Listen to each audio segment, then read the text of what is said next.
Hi guys, and welcome to this episode of Rio Presents.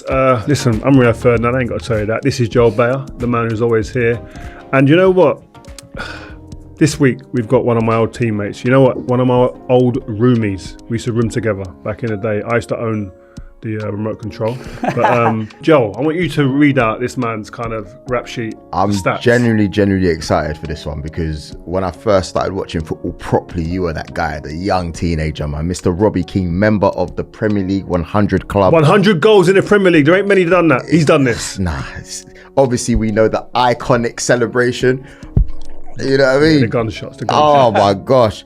He signed for R9's Inter Milan for 20 million euros in the year 2000. Was English football's most expensive teenager when he also played with likes of David Beckham, Seedorf, Fernando Torres, Andre Pirlo, Roy Keane, and of course, the one and only Rio. There's more names though. Mr. Robbie Keane. Way more names. How are you guys? What other names are there? Give us a few other names that you played with, man. Vieri, Samorano, Sinetti, Inter. There was all those boys, Recoba in that. Was Recoba there? Recoba was there. Recoba. I tell you a story about Recoba. We got knocked out. It was a playoff. We played against some Swedish team, and at the San Siro, and we got a penalty, and I wanted to take it. What? And all these other guys? Who was there? There? Oh no, like everyone. Vieri, Recoba at the time. Recoba took it. Missed it. We got knocked out of the Champions League. Oh my God. The next home game, there's a wall as you go into the San Siro. You know, you get down the tunnel. Petrol bomb. The bus was on fire, so we had to jump out of the bus and run down to the tunnel because the fan was so gutted that we got knocked out. Who took the next penalty? I was going to say. He probably did, because he had that kind of personality. You know? What was it like though? You know, that like just reading that out, like. When we see each other, even me, who played with you and my mates, I forget, like, you went to Inter Milan from Coventry for a crazy amount of money, 20 million euros back then. And you're sitting there thinking that from Coventry, that's like going now from, I don't know, from Southampton to like Barcelona or Real Madrid or something like that. You know what I mean? All the names on their team sheet, etc. So young as well, by the way. So young. Like, was it 19, 20? Yeah, I think What's it like walking in it was there? just 20. What I did do for me was it gave me understanding of how to eat properly, how to do things properly, because they were at that time they were far ahead of us in terms of nutrition and stuff like that. So, and staying in the training ground in the afternoon, having Seedorf as my roommate, was the worst roommate ever. Was he? What? What a man! What a player! I know, top player, but worst roommate. Good at making a cup of tea. Like, I'll give him that. He used to have a lemon cake and a cup of tea at 12 o'clock. Where Seedorf used to watch, he used to have his laptop. I remember we used to watch at the time the cartoon movies, like the Lion King and all them. They started. And we used to two single beds, quite tight. The rooms were small, and we used to get the chair and put a pillow up and watch it. But I used to put it on around 11:30. So it's going into like 1:30 in the morning, but he could sleep in the afternoon. When the movie's over, we used to go down and in the kitchen, and he used to make a cup of tea and this lemon cake, famous lemon cake they had in Italy at the time. Yeah, so he wasn't a good roomie. Not as good as you. Wow. He didn't run the bat like you used to run for me. So when you go to Inter Milan, obviously, first of all, are you like not taken back? What's your attitude like? Because this ain't a normal move for an Irish boy, you know? It happened so quick for me because I went from U team, didn't go to reserves. I went straight U team, straight to the first team. At Wolves. And then a few years there, I went to the Premier League, 1 year there, and then Strachan pulled me and said, listen, I don't want you to go, but you have to fucking go. That's what he said. He goes, I don't want to lose you. He says, but we're getting a lot of money here, and this is going to change the club. And he was gutted to, he goes, also, Robbie, he says, you're going to one of the biggest clubs in the world at the time. I never had any fear. I never had any fear as a player. I didn't care who I was coming up against. I always thought, and you have to, as a player, you have to think like this. You have to think that you're better than everybody else that's in your position. You got the likes of R9 there. Yeah. What did they think of you, and did you see much of him as well when you were at He Inter? was, so I lived in just overlooking the San Siro. We had this apartment block. There was a few of us in there, huge. But Ronaldo was on the top floor. He had 3 floors. So his was just ridiculous. He had a jacuzzi there. But he was back and forth from Brazil. This is when his knee at the time. But he was such a great guy, great company. We've met him over the years. Obviously, you know, he's a lovely fella. But at the time, that was everybody was like R9. For me, he's the greatest ever. Is he? Yeah. Is he the greatest? Yeah, ever. But he throws good parties as well. Yeah? What are parties like? What are they like? Yeah, Would I like them parties? They were like good to them? eat. But the thing is, he had a chef as well. So I just go and have food in his apartment. You come to Leeds. Our striker list at that point was Mark Viduka, Alan Smith, Harry Kewell, Michael Bridges, Robbie Fowler. Robbie came after, yeah. After. A year after, yeah. So you had like 4 or 5 top tier strikers at the club. Crazy. You've done the same at Inter. You go there Yeah. knowing you've got top strikers. What's the mindset of you? Because are you just going in and going, I'm playing? Yeah, you have to think like that, and it's not arrogant. So I think as any player, but I think certainly as a striker, you have to always back yourself. You have to always back yourself. I had a chance to go to Gary Kelly was ringing me the whole time. Kells is a funny guy. Yeah, Man. Gary Kelly's the most Craziest, funniest, best teammate you could ever ask for. But I just thought I felt the connection with certainly the Irish boys and the lads around my age, you know. So I had a really good feeling about it. And It weren't quite like Ronaldo, but we were in the same apartment block, weren't we?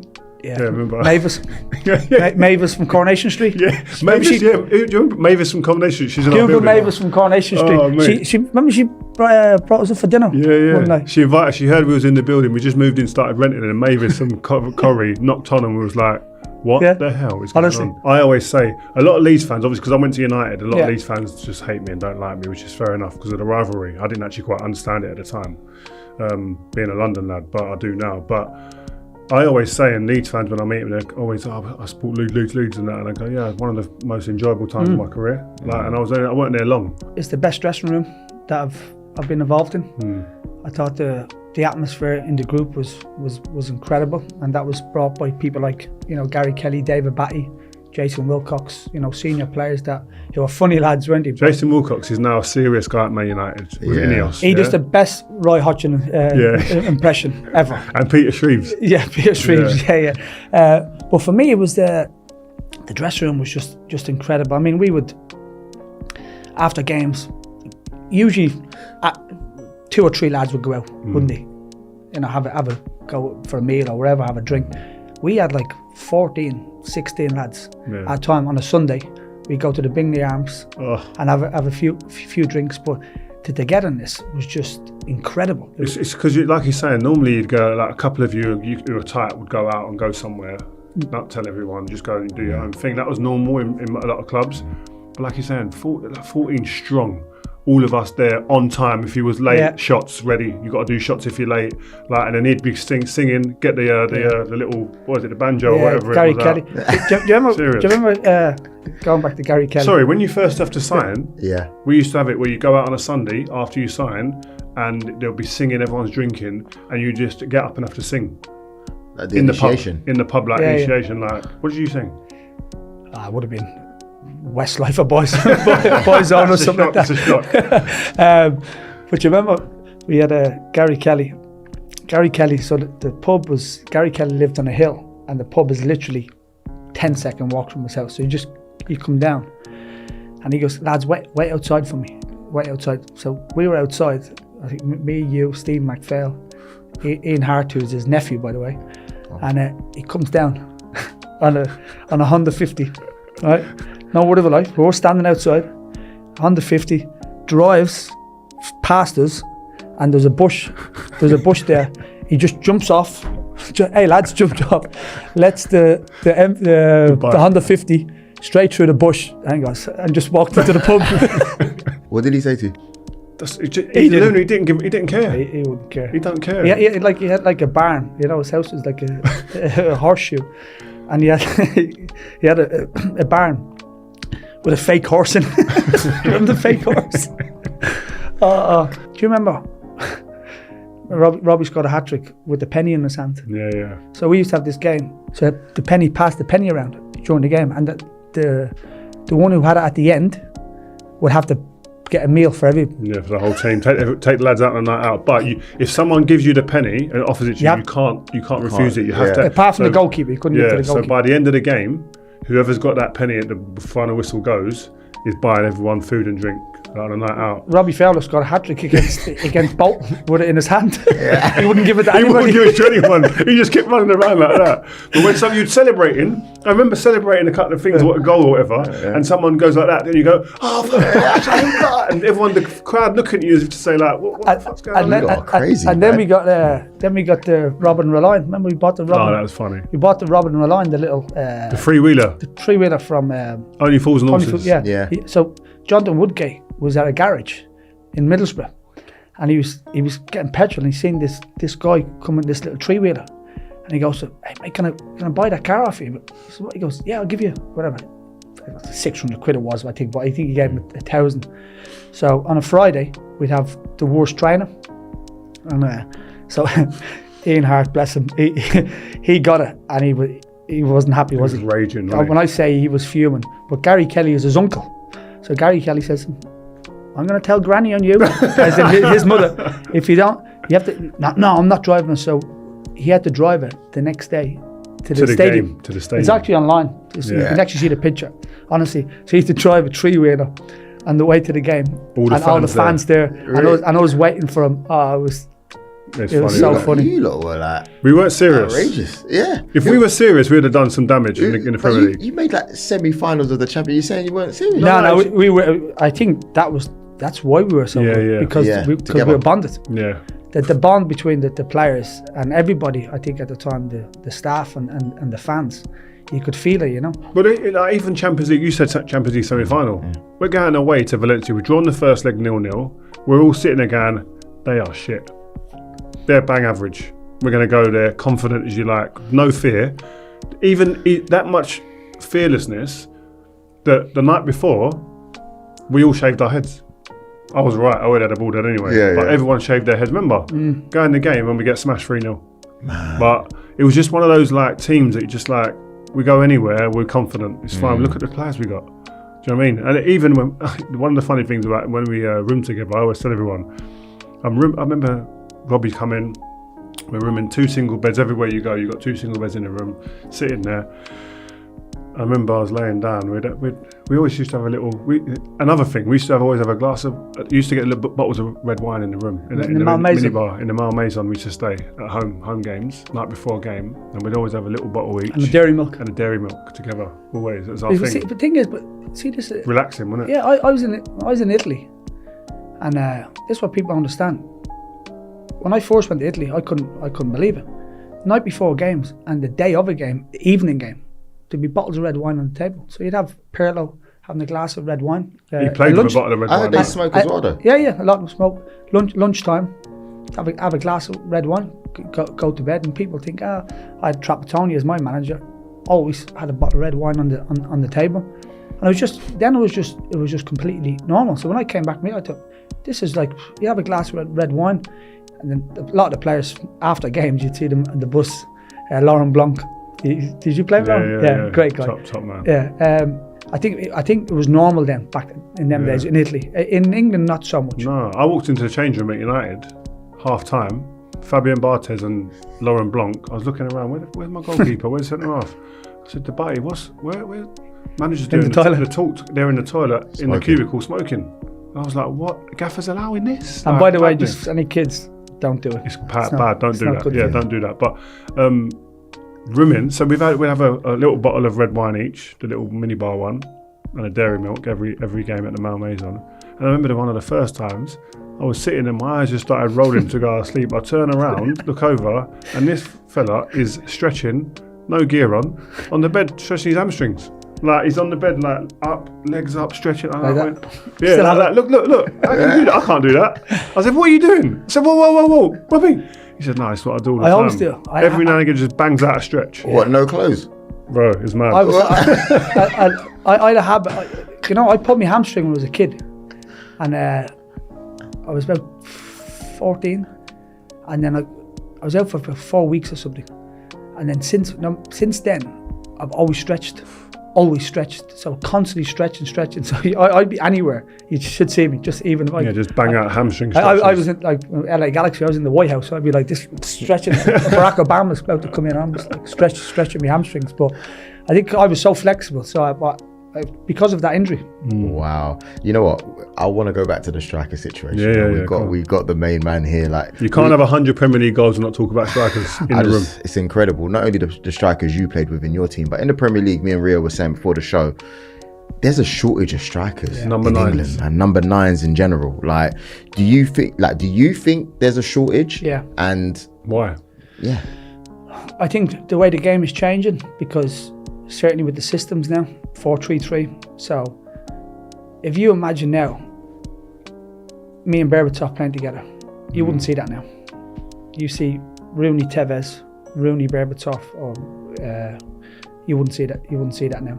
Yeah, Hasselbank, Johnson, No. Henri Bergkamp. No. So there's no connections anymore. So if me and Berbatov played a team, you wouldn't see the connection that we had now.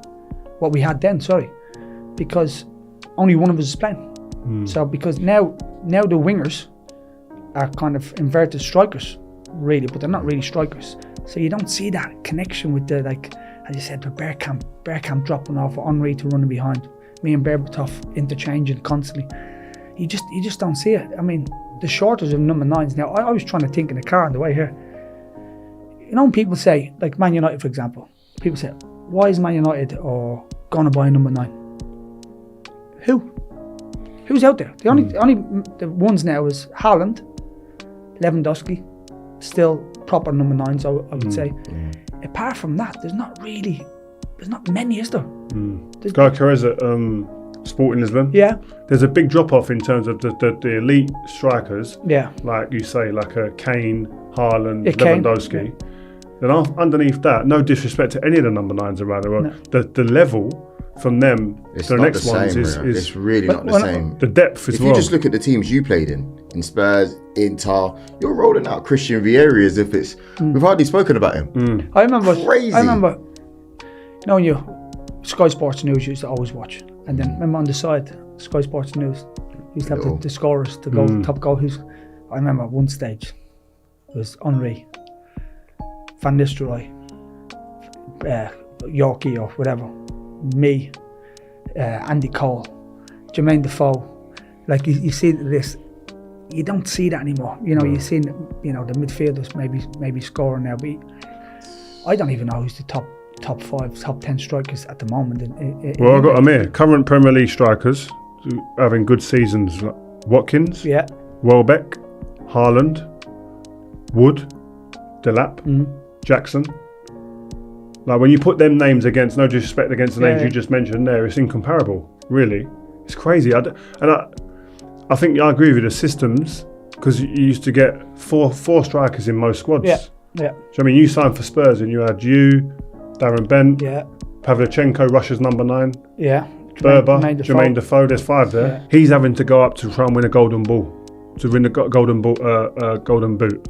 Who he's got to go up against? Like in England, you've got like you said, Rude, Rooney, Tevez, Berbatov, Ronaldo, Henri, Bergkamp, Hasselbank, Zola, Fowler, Defoe, Michael Owen, Torres. Like that's just Premier League, by the way. When you take it further than that, I've got a list here: Raul, Ronaldo, Batistuta, Adriano, Crespo, Morientes, Inzaghi, Trezeguet, Del Piero. Bro, I remember I ran out. I keep saying this. This is what throws me when I go around Europe doing Champions League, especially with TNT. And some of these teams you're going, playing great football. And I look at the strikers, I'm going, yeah, they're good strikers. But I remember running out at the San Siro, and the 2 strikers that are waiting for me was Zlatan and Adriano. Yeah. That ain't happening today. One of them didn't even reach their peak, their full potential. No, but and then I go out in Turin and I've got Del Piero and Trezeguet waiting. But do you think the kids now are kind of gone? They want to be maybe a Rodri, and that's top players. Don't get me wrong, but I don't think the kids today don't go, I want to be a striker. I really want to be a striker. They want to be a link-up player. They want to be. They want to get involved, involved in the game, and like you can't knock him because you look at Mo Salah, for example. I mean, he's top goal scorer for Liverpool every season playing right wing. You never, years ago, David Beckham would never be top goal scorer for Man United, for example. No, Ryan Giggs wouldn't be. No. They were suppliers. They were suppliers, yeah. They have the David Beckham crossing, but I think the wingers now are becoming almost like strikers, but they're not proper, genuine strikers. But that's where the goals are coming from. So the game is definitely changed a lot. When you speak to kids and you say, who do you want to be like? What player do you want to play like? Like even if you fast forward it right, it's Lamine Yamal. Yeah. Cole Palmer, Saka. Like it ain't. True. Some of them want to be Haaland, but there ain't many. They don't want to be anyone else. There ain't other number 9s they want to be. It's Haaland maybe, but there's not many of them who want to be that. Do you know what I mean? They want to be the players that are around the number 9 rather than back in the day. Every kid wanted to be the striker. Every kid wanted to be Owen or Rooney. Shearer. Yeah. Do you know what I mean? They wanted to be. I forgot to even name Shearer. They want to be them guys. They want to be the person who finishes the games all the time. But it is different. It's just a different style of football now, isn't it? It's just the system. The system has just changed. There's no 4-4-2 anymore, is there? No. I would get into that. You're a manager now, isn't it? You've had a great time managing. I remember we spoke when you was in Israel and you won. Would you win the cup there, isn't it? The league and the league, cup, yeah. You obviously worked with Big Sam at Leeds, which would have been funny, I'm sure. But I look at it and a lot of my teammates I played with, I always think that, did I think that they would be a manager? I didn't think you would go into management. I thought you'd be. I don't think you'd be in the game. I didn't know where, but I didn't see you as manager. But now, when I speak to you, I don't see anything else because you seem obsessed with it. How have you found it? Yeah, I loved it. I mean, I've been doing my badges since I was 29, so it was always in the back of my mind to do it. So, and people think you go from a player, and then you just automatically go to be a manager or a coach. It takes a long time, I mean, I said 7 years had to do the hard graft of do your pro license, do a lot of stuff on the computers and stuff. The stuff that people don't see, they just see you as, you're Robbie Keane, used to be a player. Automatically, you're just going to get a chance to go to be a manager. It doesn't work like that. You have to kind of prepare yourself. You have to get yourself in a situation where you're separated as well, because as a player, you're known of this certain player, but then as a manager, it's completely two different things. Different persona and completely different. And then you're not just looking after yourself as a manager. You've got everybody else to look after. Yeah, because you was in Tel Aviv when the war kind of started kicking off. You've obviously got a team to look after, players to look after. You've got families and your staff. Yeah, well, let's make it clear. Obviously, there's been a lot of stuff going on.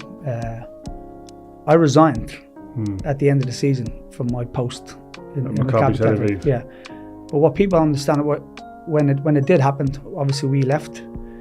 But I've got 5 staff. I've got a lot of foreign players who rely on me as their coach. We're winning the league. We're the first time they've never won it. They haven't won it in 3-4 years. We're in Europe doing very, very well. So my analyst guy, for example, he's got a mortgage. He's got a family. He's got kids that he has to feed. So the decision just to step away from something, it's not just my decision. It's everybody else's decision, which was tough. Let's make it clear, what's happening is terrible and nobody wants to see it, and hopefully it ends very, very soon. But at the end of the day, I'm a football manager and my staff have got people to look after, and I've got a duty of care. And my analyst guy, for example, was at Middlesbrough for 12 years.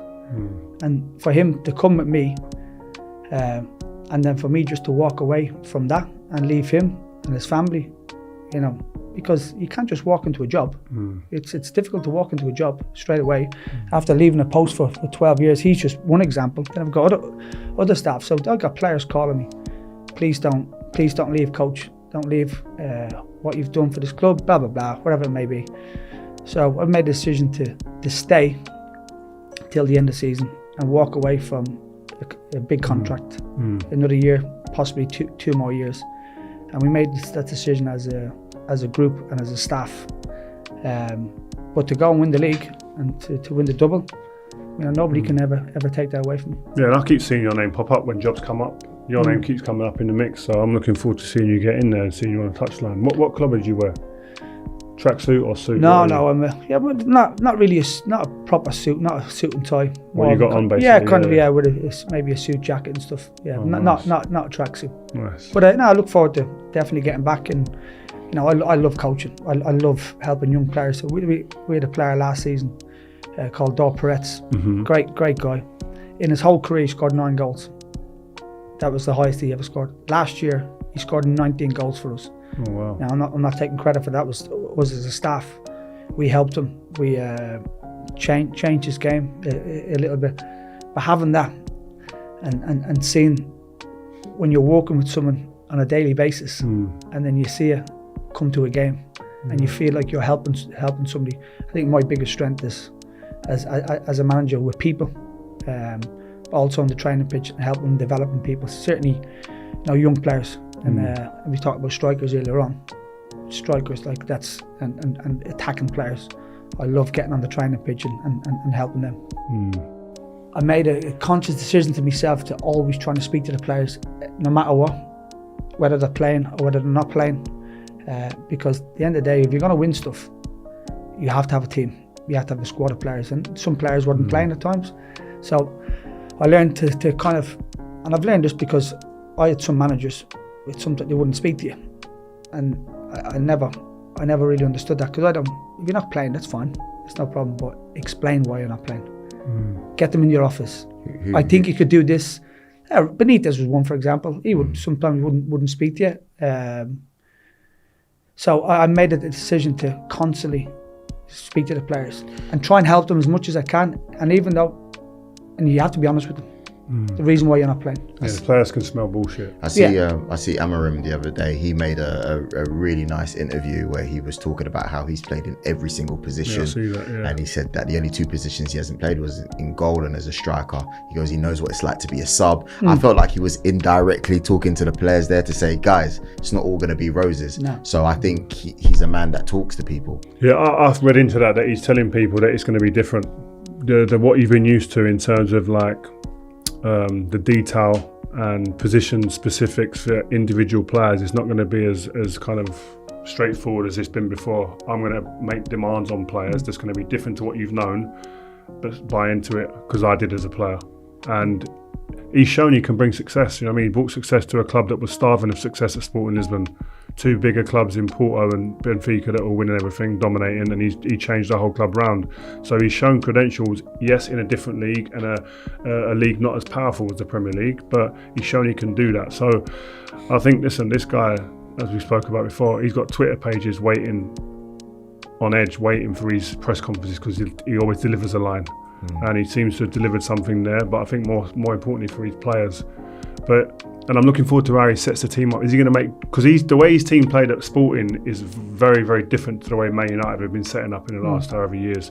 So will he make drastic changes? And that brings me back to you.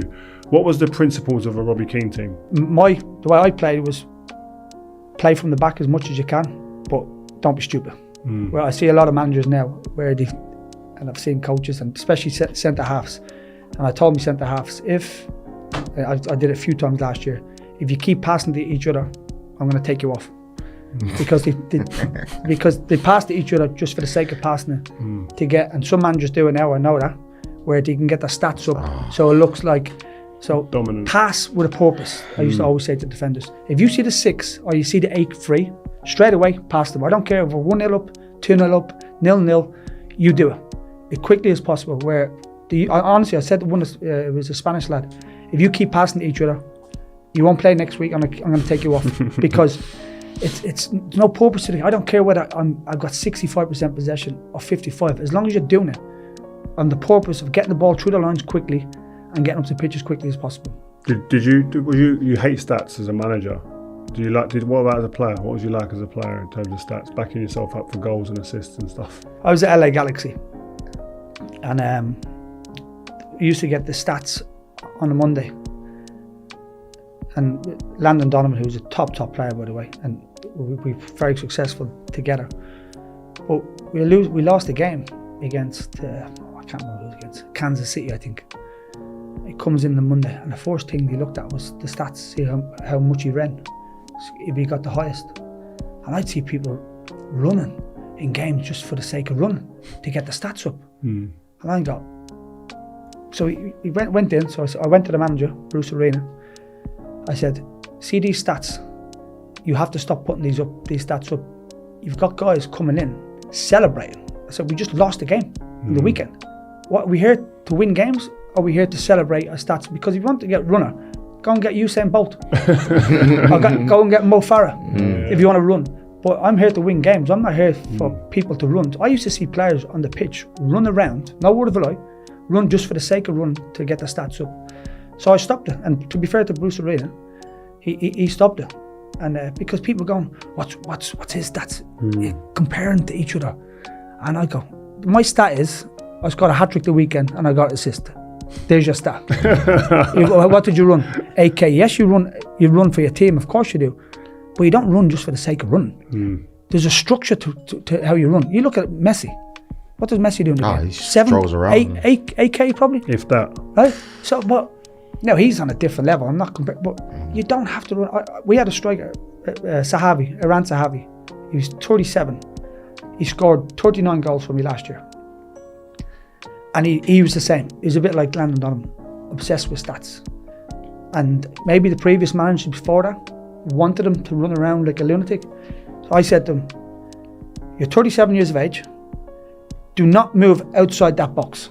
You cannot score goals on the halfway line because you can't run the way you used to run anymore. So he scored 39 goals for me. And he to be fair to him, he's got an ego, but he can back it up. I want to get back to your playing career because I think it's like I said, we've got 100 goal in the Premier League man here. Ireland's top goal scorer. Like, ridiculous amount of goals. It's crazy. And the celebration is iconic. Do you know what I mean?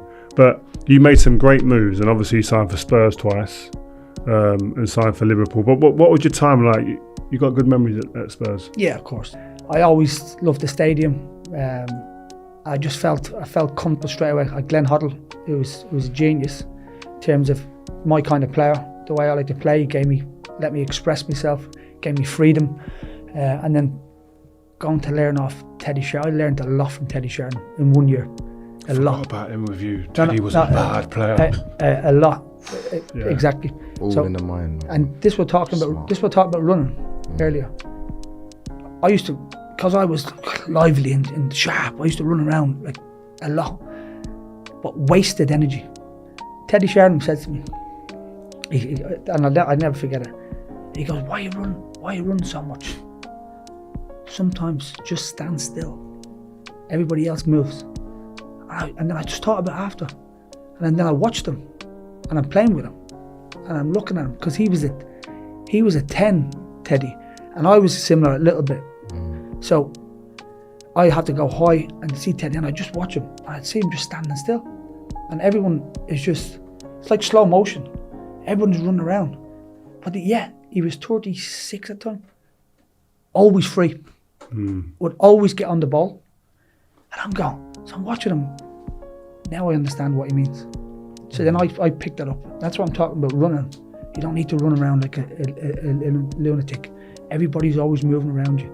Sometimes just stand still, the space, and also where the referee is. Who's always got the most space in the pitch? Oh gosh. It's true, isn't it? I never thought about that. Before. Referee. The referee, yeah, it's true. Referee. I've never heard that in my life. So watch, so like, see where the referee is. I used to go where the ref, because the ref was always free.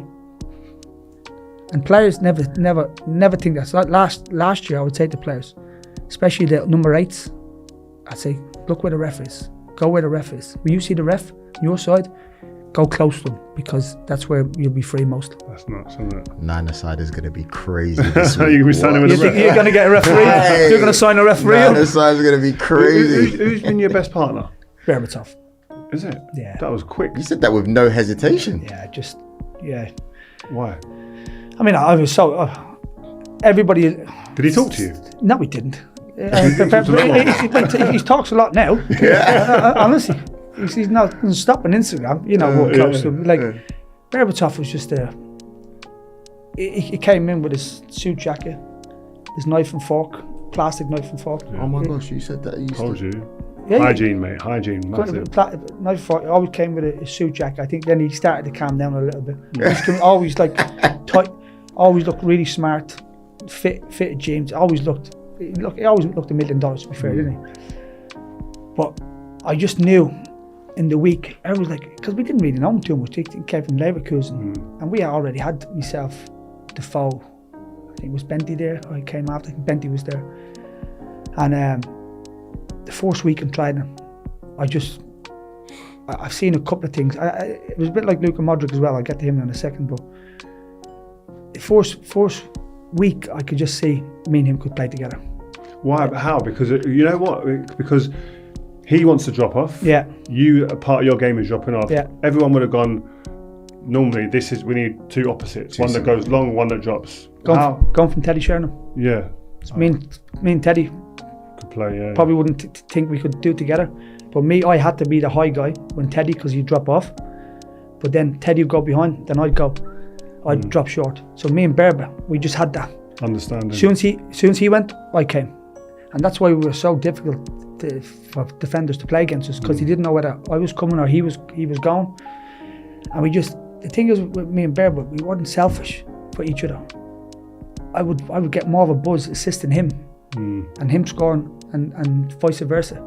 I think that was the difference why me and him was so successful together, because we were just happy for each other to score. And we just had, see with Berber, he didn't speak to many people, but he would always speak to me. But I would always wind him up and have a bit of banter with him, trying to get him Elvis. He wasn't shy, was he? He was just, I don't know, it's very hard to describe him. But then you get him, you see him on the night out with whiskey. He had whiskey. He always looked cool. He had whiskey with ice in it. And he used to thought he was in the Goodfellas. Yeah, and big cigar. He think he was in the Goodfellas. That's who he actually thought he was that guy. You know what I mean? Andy Garcia. He thinks he's Andy Garcia. But he's like, we had him on the pod a while ago, him in the manual. Like you say, he talks now more than I've ever known it. And no one can believe it's him. He talks really well, by the way. But he had that kind of like reserved kind of personality, didn't he? And whether it's shyness or just his upbringing, he was saying to us, I don't know what it is, but he was a ridiculous player, the touch and everything. What about Modric? You mentioned Modric there. Could you see Modric doing what Ballon d'Or? No, I couldn't say that. But when we went to Spain, he didn't speak English. I took him under my wing. And you made him? I looked after him. Yeah, I wish. But he was small, you know, like when you see him first, and and there was a lot of talk about him. Newcastle, I think I remember at the time, Newcastle and a few people. We went to Spain. And the first week, I'll be honest with you, the lads were like, I'm not sure. Honestly. And then we went to Spain, and I said to one of the players, I can't remember who it was, I think it was Michael Dawson. I said, he's going to be top him. And he went, really? I said, yeah. I said, why? I said, he's done two things in training, in the five-a-side, that I'm thinking, yeah. He goes, and then you just see him just do that in the first 2-3 weeks, and the lads just went, oh my God, we've got something. He is special. Like I used to hammer the lads last year. The amount of people give the ball away. When you watch a game now, outside the foot, they give the ball away so many times, you wouldn't believe. Bruno Fernandes. Right? You would not believe. My players last year, I stopped them from doing it. I said, the only person that can do it outside the foot is Luka Modric. He doesn't use his left foot. He's the only person there.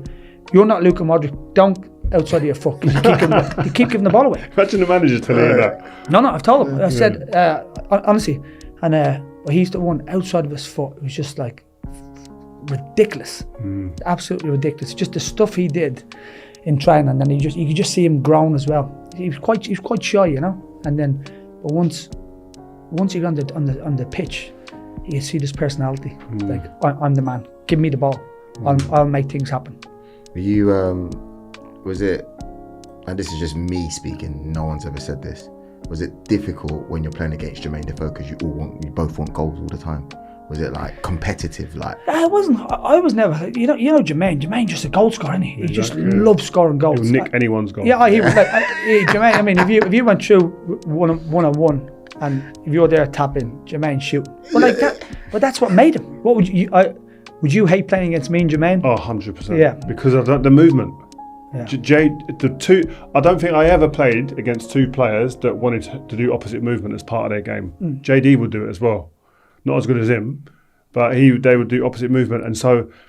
And both of them didn't mind running behind and were quick enough that and good enough when they got behind, they're not really going to give you a chance to get back at them. They're going to shoot quick. When you say opposite movement, do you mean like drop the shoulder, run behind? Yeah. So to get in behind Robbie and Jake, they'll go pretend to bring me to the ball and open a space behind and run behind, or vice versa. So they do that, and then so for a defender, it's not only working me mentally, but my thighs.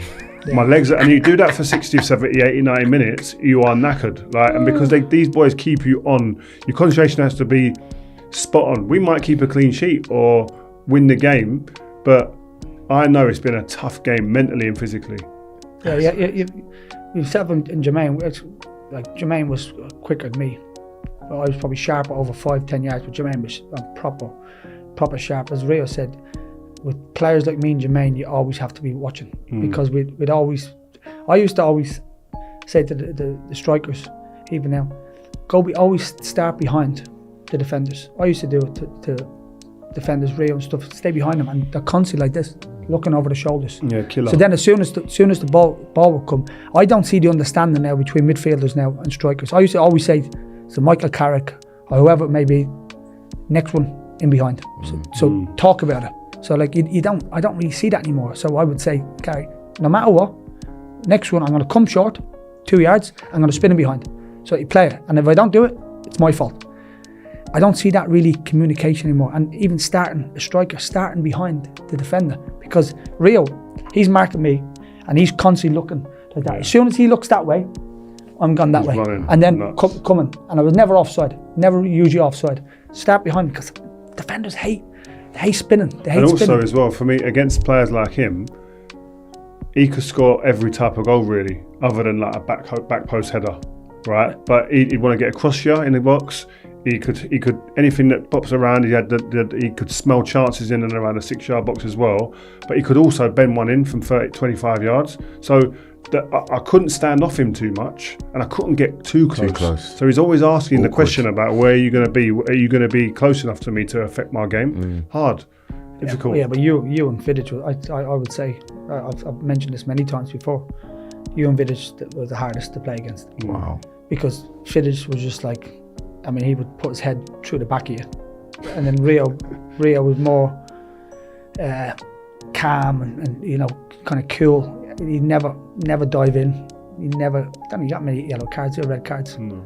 He read the game so well, very, very well. He understood things before it even happened, and that's a sign of a top player, understanding what's going to happen. So he already knew 2 seconds before, and you don't see that. Woodgate was the same a bit. Understand what's going to happen just before. So to play against it, I couldn't get away from him because he was way quicker than me, stronger than me. That's why I always have the movements to get away from people like him, because in a race he would kill me. On the ball he was so calm. But them two, I always said it, for me was the most difficult partner to play. Sorry, talking about partners, you went to Liverpool. When you go there, what was it like with someone like Steven Gerrard? Like there, and also that you saw that partnership with him and Torres firsthand. Because I thought me and him perfect together. Him running behind, because that was his game. He wasn't really a come short, get on the ball, link up play, and that would suit me perfect. So, and that's what I thought was going to happen. But then when I got there, and the first game, I think we were in Sweden or something like that. First game I played left wing. I was like, oh, this is not a good sign, this. First, I'm definitely not a left winger. Yeah. I mean, I don't mind drifting there and then coming inside, but I'm definitely not starting. So I thought, that's a bit interesting. And then we had obviously Alonso, Mascherano and Stevie. So I thought it was between two of them, playing in the middle of the park. But then, knowing Rafa now the way I do know him, he'll always like the midfielder playing almost like he's a 10, if you like, and that was Stevie. And I mean, how can you? The partnership him and Torres had was incredible. So it was always going to be difficult for me to break that, So Yeah, so that was difficult because I really thought of me and Torres had a couple of years together. I think we could have been talking here with me and him, Berbatov, in a similar fashion. But it wasn't meant to be. I don't have. I think we only finished. I left before the season, but I think 2 points behind Hughes. I think. I mean, I believe if I'd have stayed and I'd been given more of a chance, we probably could have had a chance maybe to win it. If Rafa knew how to use us both, where when he left me out with squad once and put David and Gog, his name, striker. I mean, he's a lovely lad, but he wasn't at my level. But he put him ahead of me and stuff, and I was like, the writing's on the wall. How do you react to that, like, as a player? 'Cause you see some players now. The thing is with me, Rio, and people say about moving and stuff. I'm not one. I never wake up on a Saturday morning and look forward to sitting on the bench. When you was on the bench, was you right, agent, get me out of here? After a bit of time. He was only there for 6 months. Yeah, no, but I was like, the thing is with Rafa, you know, he's not, and I've seen him with Stevie and stuff. Like he wouldn't be one to put your arm around you, but tactically, like brilliant. But like, was his training sessions good? To be honest, no.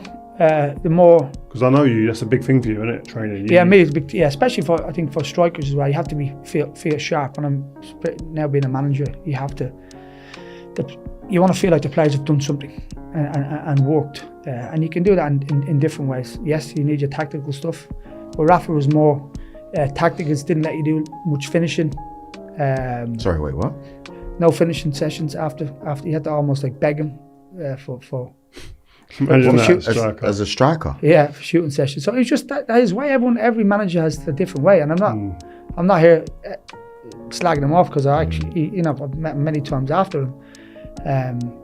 But he was just a different manager. But tactically, see me, I learned a lot from him tactically, and I learned a lot from different managers how, you know, to do training sessions and what players want. Because the last thing is the player what you want is come off the training pitch and don't feel like you've worked and you haven't got a sweat on. And that was his training, but that's just the way. But he was successful doing that, so that was his way. That doesn't mean I agree or disagree with it. That's just his way. And a lot of the lads were desperate. You know, I think you had Croce on. Croce said that he just wanted to do finishing sessions, but Rafa was more, and his assistant Paco. After training, you do like a 10-12 minute jog, you know, like slow. Where I prefer it to be. My head would be falling off. I prefer it to be doing, you know, like just little sprints, or sharp sprints. So it wasn't my game that. Just a little plod with your watch on. I had to do finishing sessions, even if it's like, even for like 5 minutes, 5-10 minutes, just sharp. And I've seen it with talking about Sahabi last year. He was the same. You have to, as a striker, you have to have that mindset, and you going into games, especially feeling sharp. And everyone has their own routine. Every player is different. And also work on lines. This is another one. Lines. So behind the goal behind you, people say, how do you get a shot off quickly? The lines, the penalty spot, the 6-yard box. I used to go exactly where I was from the lines in the pitch. Knew exactly where I was. So you haven't got to look anywhere, you can just see the lines. As soon as I see the lines, I know exactly where I am. So I know it has to be sharp finished. These strikers, I don't care what you think about them, they're all thinkers. The best strikers are the ones that think, and you could say, it's like certain strikers he's a bit of a class clown or a dunce, but you get him on the pitch and he's intelligent because they have to think like a snooker player, shots ahead. Yeah. Do you know what I mean? All the time. So just for my benefit, so I'll know where I am looking from the lines. It's too late for you. Anyway, you know what? Before you come on, I said to the WhatsApp group. So you know, people don't realise, do they? We have a Leeds WhatsApp group. Yeah. Like, do you until today? Our team we played in at Leeds. It's got a foot. How many of us in there? About 20 odd in there. Yeah. Is Olivier Decor in there? Yeah. Olivier's in there. No way. Yeah. David O'Leary's in there. David O'Leary, yeah. The gaffer. He's in there. Only one who's not in there is Bats. But David Batty is just. David Batty did say he's disappointed. He was greatest guy ever. Great what a top player he was. I kind of knew he was just going to disappear. He's one of those guys. No one's ever heard of him. So Bats, if you're around, man, get back involved in the WhatsApp get in group. contact, man. But We need everyone's Bats. like, where's David Batty? Yeah, we'd have a night out just for David Batty if Really? he come back to the group. 'Cause Oh, that's mad. we just like never seen him, and he's been true to his word. Wow. Do you know what I mean? Who else is in it quickly? I haven't. Jason Michael Wilcox, Dubry, Dubes, Woodgate. Bowyer, Gary Kelly. He always just sends pictures of him like just with beer, around the Guinness or something, somewhere in the world, like. Yeah. But it's good, isn't it? nostalgic. I like it. It takes you back to that time. But one of the guys, he kind of come into it and said to me like, "Listen, give this one to Robbie. It's not a bad one. Listen, Keno, you fancy yourself as a bit of a singer. So if you had to form a boy band of former teammates, who would they be? Why? And do you have a name for this group? You'd be lead singer. Who do you reckon's asked that in the group? Dubes. Dubes are dumb. I knew it was, Dubes. We had an A-team, by the way. Wow. Dominic Matteo. Lee Bowyer used to throw himself in there. Lee Bauer, Michael Lee Bauer, the slowest eater in history. Yeah, it's the worst eater. Honestly, we had to wait for him to finish his food, but he was like he'd have a biscuit. Remember before training, you always have a biscuit and be like that. Like, He used to cut peas in half. Yeah. With his Like, aggressive as he was on the pitch. Honestly, I used to wake him up. You go, come on, Bo. It was funny. So going Back to the boy band. I'd definitely be lead singer. My dad was a singer, so that's and also being Irish, that you're brought up with singing constantly. I'd be the lead singer. Gary Kelly, definitely the drummer. Who's the Sesame Street? The Sesame Street feeling that. Gary Kelly would definitely drummer. Alan Smith, we had to be in there because he's blonde. Was blonde. You know, Could he sing? No, but he'd be the one that would be maybe the pin-up. He'd be the kind of face. All the kids would like him. One more. You'd be in there with your shapes. Yeah. You love your shape when you get a Dance glass floor. red wine and you drop on the shoulder. Few So I moves. used to drop the shoulder, on the pitch. Rio fancies himself and get up. When he has a drink in his hand, you always see the shoulder drop. Moves. There's a bit of rhythm. I'll bring rhythm to the group. Yeah, you bring a bit of rhythm. What would be called? Well, there you go, the A-team. The A-team. That's it. Done and dusted. No, I like that. Man. But last question I got for you. Where did the celebration come from? The rollover and the guns. Good question. Hey, mate John. He's mate John everywhere. Goes everywhere with him. Till today? No, he's back home now. He's got when we were obviously younger, lives with me in Inter in Leeds, and then both of us found girls, and then they ruined it for us. So I'm joking.